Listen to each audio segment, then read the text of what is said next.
Hi there, I'm Joe Ty, and I want to thank you for reading the Florence Prescription. You know, one definition of a rock star is somebody who can get by with just one name and still be recognized. Napoleon, Ali, Madonna, Taylor, just that one name, we know who they are. In the whole history of healthcare, there is only one rock star by that definition, Florence. And we all remember Florence Nightingale as the person who more than any other established nursing as a true profession, defined what it means to be a nurse. But did you know that she was also, in the same very real sense, the person who established hospital administration as a profession? She, in a very real sense, created a blueprint for the hospital as we know it today. And the question that inspired the book, The Florence Prescription, is what would Florence do if she came back to a hospital today? And she would certainly be impressed with our buildings, our technology, the services we provide. But she would be the first one to say, as important as your visible architecture is, it's the invisible architecture, values, culture, attitude, that most affect the things that really matter. Patient experience, employee experience. And so in the book, she helps the leadership team create a cultural blueprint where the foundation is core values, the superstructure is culture, and the interior finish is attitude in the workplace. But here's the thing that I didn't really come out and spell out in the book. In more than 25 years of working with healthcare organizations on enhancing culture, the most important thing I've learned is this: culture does not change unless and until people change.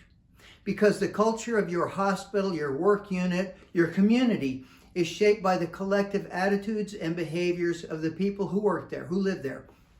And if nobody's willing to change, if everybody's doing this, pointing the problem to somebody else, you can have motivational speakers, you can give people a book, you can give them all a happy face pin, and a month later, nobody remembers the speaker, the book's in the trash, the happy face pin is upside down. That's why in the book, I create and share some tools that help people at a personal level make those changes. Not because administration wants them to do it, but because it will help them be happier and more successful people. So in chapter 13, the pickle pledge, very simple promise you make to turn every complaint into a blessing or a constructive suggestion. It is a way to create a more positive attitude about your life, about being happier in your life. And it's something that you'll be able to share with your family at home, not just people at work. Chapter 10, the self-empowerment pledge. One promise for each day of the week to help you be personally more responsible, more accountable to yourself, more determined when things get challenging, more resilient when you trip and fall. Those promises repeated to yourself over and over help you create the only real source of empowerment, and that is the empowerment you give yourself. And once you have empowered yourself, nobody can take that power away from you. And then the most important 3 words in the entire book: proceed until apprehended. If something needs to be done, do it. If you need help, ask for it. And if you get apprehended, plea bargain for a better solution. Those 3 words, that mindset, proceed until apprehended, that is the antidote to learned helplessness, to imposter syndrome, to self-limiting beliefs, the walls that we put up, the barriers we put up to our own success. And so this book combines those personal changes that I'm challenging people to make in a way that can help an organization create a more positive culture. One more thing.